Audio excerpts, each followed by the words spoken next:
Student, मैं राजेंद्र, सहायक आचार्य गणित, डॉक्टर भीमराव अंबेडकर राजकीय महाविद्यालय Sriganganagar, BSc third year maths. इसका टॉपिक है रिंग या वलय।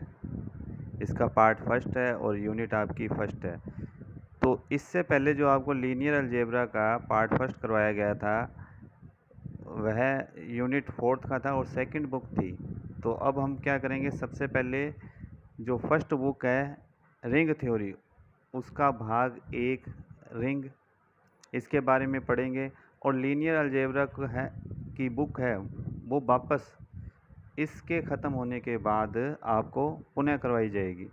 तो आज हम रिंग या वलय के बारे में पढ़ेंगे, इसका भाग 1 यूनिट फर्स्ट। रिंग को पढ़ने से पहले जो आप फर्स्ट ईयर में पढ़ चुके हैं कि वीजियन इकाई किसे कहते हैं, ग्रुप की परिभाषा और अबेलियन ग्रुप किसे कहते हैं, सबसे पहले वो परिभाषाएं हम आज फिर से पढ़ेंगे।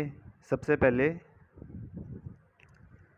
अलजेब्रिक स्ट्रक्चर या सिस्टम, वीजियन इकाई या संरचना किसे कहते हैं, इसकी परिभाषा। तो एक अरिक्त समुच्चयों का एक कुल, उस पर परिभाषित कुछ द्विआधारी संक्रियाएं तथा कुछ निर्दिष्ट अभिगृहीतों सहित एक वीजीय निकाय या संरचना कहलाता है। तो वीजीय निकाय क्या होता है कि अरिक्त समुच्चयों का एक कुल होना चाहिए और उस पर परिभाषित कुछ द्विआधारी संक्रियाएं। द्विआधारी संक्रियाओं के बारे में, जैसे जेड ग्रुप है, कोई जेड प्लस एक ग्रुप है और जेड में से हमने कोई दो अवयव लिए, जैसे 1 और 2 लिया। 1 और 2 को ऐड करें तो क्या आता है, 3 आता है। और 3 भी क्या है, उसी ग्रुप के अंदर है। ये क्रॉस भी हो सकता है इसमें। तो ये क्या होगी, द्विआधारी संक्रिया ही होगी। यह समवर्ती गुणधर्म हो गया, उसी में से आ गया हमारा। और कुछ निर्दिष्ट अभिगृहीतों सहित एक वीजीय निकाय या संरचना कहलाता है। ग्रुपोइड और बाइनरी अलजेब्रा, समूहाव या द्विचर बीजावली। एक अरिक्त समुच्चय जी, कि हमारे पास कोई समुच्चय क्या होना चाहिए, अरिक्त होना चाहिए। उसमें परिभाषित एक द्विआधारी संक्रिया स्टार से सज्जित वीजीय निकाय ही समूहाव कहलाता है।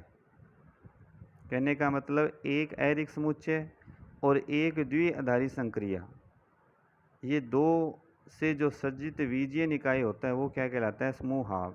अर्थात को छोटे ब्रैकेट में इसको शो किया जाता है जी कोमा स्टार, समूहाव होता है यदि जी स्टार के लिए क्या हो, क्लोज्ड हो। और क्लोज्ड का मतलब अभी आपको बताया था कि हम अगर जेड प्लस पर बात करें, जेड कोमा प्लस, और जेड में से ही कोई दो अवयव लिए हमने क्या किया, 3 और 5 ले लिया। 3,5 किस में से है, जेड के अंदर से है, पूर्णांक में से है। और इन दोनों पर क्या किया, प्लस संक्रिया अप्लाई की। 3 + 5 क्या आ गया, 8 आ गया। और 8 किस में है, 8 बिलोंग्स टू जेड, वही जेड में से ही आ गया। तो ये क्या कहलाता है, क्लोज्ड कहलाता है। यानी कि कोई दो अवयव लें और उस पर संक्रिया अप्लाई करें और वह अवयव क्या आ जाए, उसी समुच्चय में से आ जाए, तो यह क्लोज्ड कहलाता है। अब ग्रुप या समूह, इसकी परिभाषा। तो सबसे पहले तो एक समुच्चय जी में परिभाषित एक द्विआधारी संक्रिया स्टार का वीजीय निकाय यानी कि जी स्टार ग्रुप कहलाता है यदि स्टार निम्न प्रतिबंध संतुष्ट करे। तो G1 सबसे पहले तो साहचर्यता, यानी कि संक्रिया स्टार जी में सहचारी है। अर्थात इसका मतलब क्या हो गया कि सबसे पहले छोटे ब्रैकेट में A स्टार B और star C equal to A star bracket में B star C for all A, B, C belongs to G, कि हम G में से कोई 3 अवयव लें और उन पर यह साहचर्यता अप्लाई करें। जैसे ए में वही जेड प्लस वाला ही उदाहरण ले लेते हैं। इसके बारे में आपको जब रिंग की परिभाषा बताऊंगा तो उसका एक उदाहरण लेंगे, तो ये सभी जैसे साहचर्यता क्या होती है, तस्मक का अस्तित्व, प्रतिलोम का अस्तित्व, ये सभी उसमें समझ में आ जाएंगे। तो सबसे पहले तो ग्रुप की परिभाषा के बारे में पढ़ लेते हैं कि कोई भी जैसे साहचर्यता क्या होती है। कोई 3 एलिमेंट लिए और उस पर क्या करें, जेड प्लस है, 1 2 3 बिलोंग्स टू जेड है और प्लस की संक्रिया है, तो 1 प्लस 2 प्लस 3 कितने हो गए, 6। या फिर 1 प्लस 2 प्लस 3 इसको ब्रैकेट में रखें तो इक्वल टू क्या आएगा, 6/6 आ गया, और तो ये क्या हो गया, साहचर्य हो गया। इसी तरह से तस्मक का अस्तित्व। अब जी में संक्रिया स्टार का तस्मक अवयव विद्यमान है, अर्थात जी में एक ऐसा अवयव ई विद्यमान है कि अब E star A equal to A star E equal to क्या आ जाए, स्मॉल ए आ जाए, for all A belongs to G. तो अब प्लस संक्रिया के लिए हमारा जो तस्मक अवयव होता है वो 0 होता है। अब जैसे 1 प्लस 0 इक्वल टू 0 प्लस 1 बराबर क्या आएगा, 1 आएगा। यानी कि प्रत्येक अवयव के लिए एक ऐसा अवयव 0 विद्यमान है कि उस पर संक्रिया अप्लाई करेंगे तो वही अवयव आ जाता है, तो वह तस्मक अवयव कहलाता है। यह तस्मक का अस्तित्व हो गया। इसी तरह से प्रतिलोम का अस्तित्व। अब जी का प्रत्येक अवयव व्युत्क्रमणीय है, अर्थात प्रत्येक ए बिलोंग्स टू जी के लिए जी में इसका प्रतिलोमी ए इनवर्स विद्यमान है, जिसके लिए A star A inverse equal to A inverse star A equal to E तस्मक। कहने का मतलब है कि कोई भी ग्रुप है उसमें से किसी अवयव का प्रतिलोम इस प्रकार से विद्यमान हो और उस पर संक्रिया अप्लाई करें तो क्या आ जाए, हमारा तस्मक आ जाए।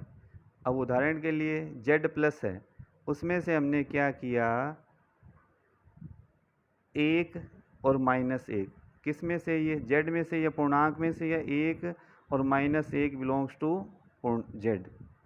अब 1 प्लस और ब्रैकेट में -1 इक्वल टू या -1 प्लस 1 इक्वल टू क्या आएगा, दोनों प्लस माइनस से कैंसिल हो जाएंगे तो हमारे पास क्या प्राप्त होगा, 0, यानी तस्मक अवयव।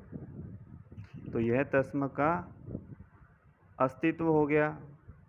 यह क्या थे, ग्रुप क्या होता है, उसमें एक तो साहचर्यता हो, तस्मक का अस्तित्व विद्यमान हो और प्रतिलोम का अस्तित्व, तो वह ग्रुप कहलाता है। इसी तरह से अबेलियन ग्रुप क्या होता है, क्रम विनिमय समूह या अबेली ग्रुप। यदि किसी ग्रुप जी स्टार की संक्रिया स्टार क्रम विनिमय भी हो तो इसे अबेली ग्रुप या क्रम विनिमय ग्रुप कहते हैं। समूह जी स्टार एक अबेली ग्रुप होता है यदि सबसे पहले तो क्या होना चाहिए, एसोसिएटिविटी, साहचर्यता, एग्जिस्टेंस ऑफ आइडेंटिटी, तस्मक का अस्तित्व, एग्जिस्टेंस ऑफ इन्वर्स, प्रतिलोम का अस्तित्व, और कम्यूटेटिविटी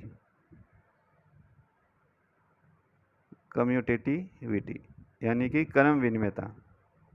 क्रम विनिमयता का मतलब A star B equal to V star A for all A comma B belongs to G.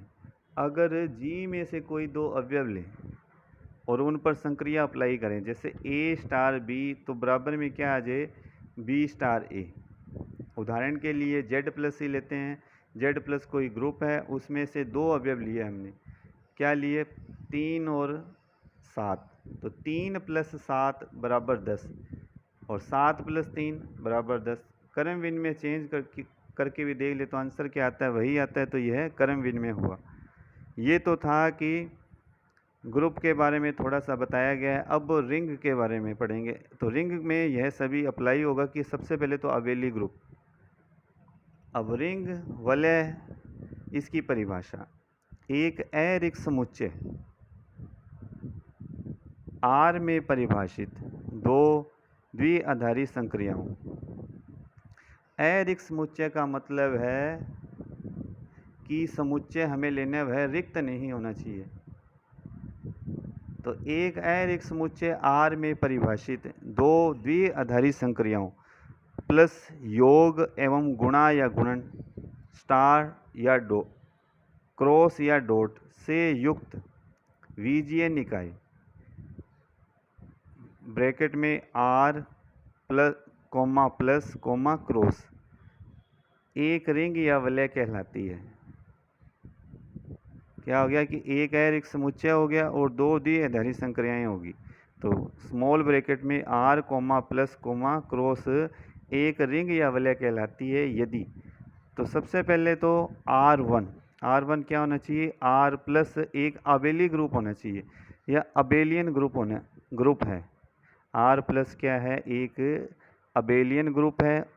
तो अबेलियन ग्रुप से हम समझते हैं कि इसमें चार प्रॉपर्टी सेटिस्फाई होनी चाहिए। तो for all ABC belongs to R के लिए तो R11 A प्लस ब्रैकेट में B plus C equal to bracket में A प्लस और प्लस C यानी कि साहचर्यता होनी चाहिए। R12 there exist 0 belongs to R such that A plus 0 equal to A या 0 plus A equal to small a यानी कि तस्मक का अस्तित्व। तस्मक का अस्तित्व से मतलब क्या हुआ कि R में एक ऐसा अवयव 0 योज्य तस्मक एडिटिव आइडेंटिटी विद्यमान है कि A प्लस 0 या 0 प्लस A करें तो हमारे पास क्या आ जाए? वही अवयव आ जाए। और R13 for all A belongs to R के लिए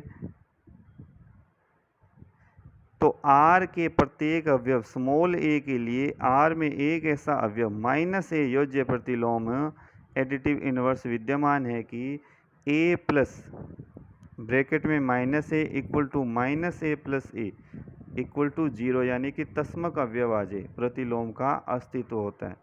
इसी तरह से R14 A प्लस b बराबर b प्लस a क्रम विनिमयता।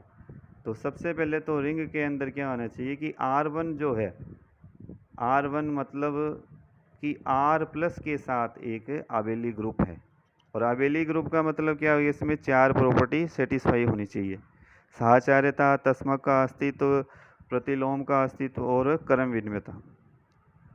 इसी तरह से R2 R क्रॉस या डॉट एक सेमी समूह है अर्थात R21 क्या हो गया? A क्रॉस B ब्रैकेट में cross C equal to A cross bracket में B क्रॉस C यानी कि R क्रॉस के साथ साहचर्यता का पालन करे। क्रॉस संक्रिया के लिए क्या होना चाहिए? साहचर्य होनी चाहिए। इसी तरह से जो R3 है यानी कि तीसरी प्रॉपर्टी इसमें क्या होनी चाहिए? For all ABC belongs to R कि ABC और हमने किस में से लिए? R में से लिए। तो फर्स्ट तो A क्रॉस ब्रैकेट में B plus C equal to तो A cross B plus A cross C यानी कि बाम बंटन गुणधर्म का पालन करें। और दूसरा B plus C cross A ले लें तो B cross A plus C cross A दक्षिण बंटन गुणधर्म का पालन करें। तो ये इतनी प्रॉपर्टी अगर R प्लस क्रॉस के साथ सेटिस्फाई करता है तो यह एक रिंग कहलाता है,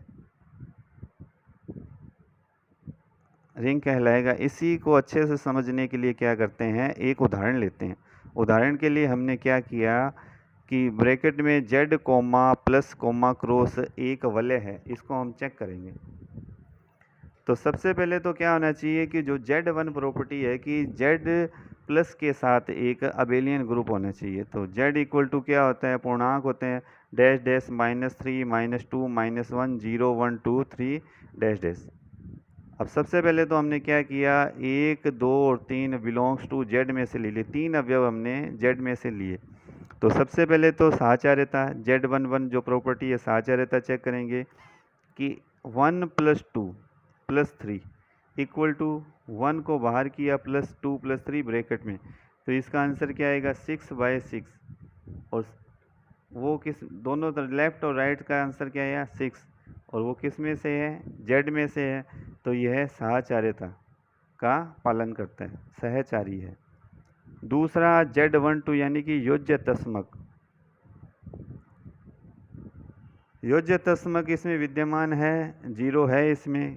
कोई भी अवयव लिया हमने 2, और 2 में क्या किया, इसके योज्य तस्मक को ऐड करेंगे, चाहे लेफ्ट में या राइट में। जैसे 2 + 0 या 0 + 2 इक्वल टू क्या आ गया, 2 आ गया, और वो किस में है, वही अवयव आ गया हमारे पास। तो इसमें योज्य तस्मक का अस्तित्व है, 0 जो है। और Z13 प्रतिलोम अवयव का अस्तित्व। प्रतिलोम अवयव के अस्तित्व का मतलब क्या हुआ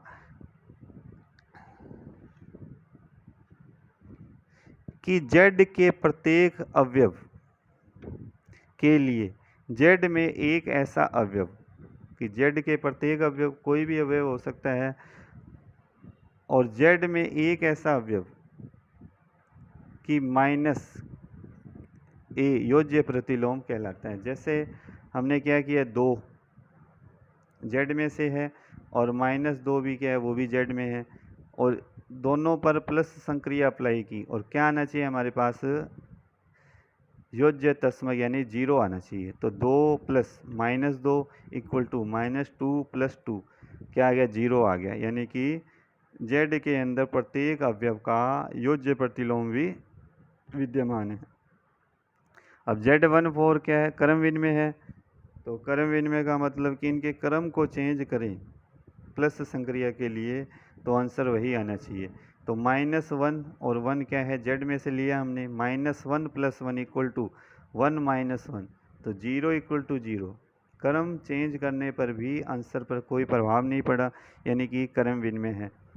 तो ये 4 प्रॉपर्टी सेटिस्फाई होगी, तो Z+ क्या आ गया, एक अबेलियन ग्रुप आ गया।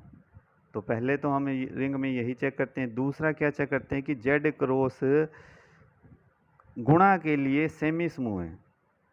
गुणा के लिए सेमी समूह यानी कि गुणा के लिए क्या होना चाहिए, साहचर्यता होनी चाहिए। अब Z में 3 अवयव कोई भी ले लिए हमने, 2, 3, 5 बिलोंग्स टू Z। तो 2 क्रॉस 3 ब्रैकेट में क्रॉस 5 इक्वल टू 2 को बाहर किया, 2 क्रॉस ब्रैकेट में 3 क्रॉस 5। तो आंसर चेक किया, क्या आ गया, लेफ्ट हैंड साइड में 30, 6 × 5 है 30, और राइट में भी क्या आ गया 30, बिलोंग्स टू Z। वह भी Z में से आ रहा है। लेफ्ट और राइट में यह साहचर्यता के गुण धर्म का पालन करता है। Z2 हो गया, एक क्रॉस के लिए क्या हो गया, सेमी समूह। अब Z3 हम चेक करते हैं बंटनता, यानी कि वाम बंटन और दक्षिण बंटन इसमें लागू होता है या नहीं। तो फॉर ऑल प्रत्येक अवयव के लिए तो 3 अवयव लिए हमने।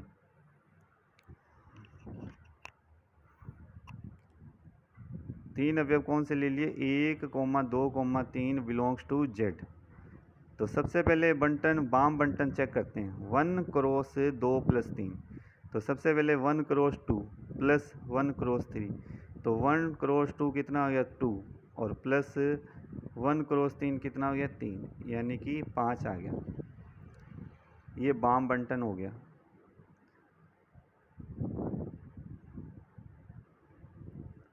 लेफ्ट में भी देखें 1 5 1 × 5 = 5, तो वाम बंटन गुणधर्म हो गया। इसी तरह से 2 + 3 क्रॉस 1, तो 2 क्रॉस 1 + 3 क्रॉस 1, तो 2 + 3 = 5। और लेफ्ट में भी कितना आता है, 2 + 3 5 × 1, तो 5 ही होता है। तो दक्षिण बंटन गुणधर्म का भी पालन करता है। तो सबसे पहले अबेलियन ग्रुप हो गया, फिर सेमी समूह भी है, और बंटन गुणधर्म का ही पालन करता है। तो Z+ क्रॉस क्या है, एक रिंग या वलय है। तो नेक्स्ट वीडियो में हम रिंग के प्रकार के बारे में और रिंग के प्रारंभिक प्रगुण के बारे में अध्ययन करेंगे। तो इस वीडियो को सब्सक्राइब भी ज़रूर करें। धन्यवाद।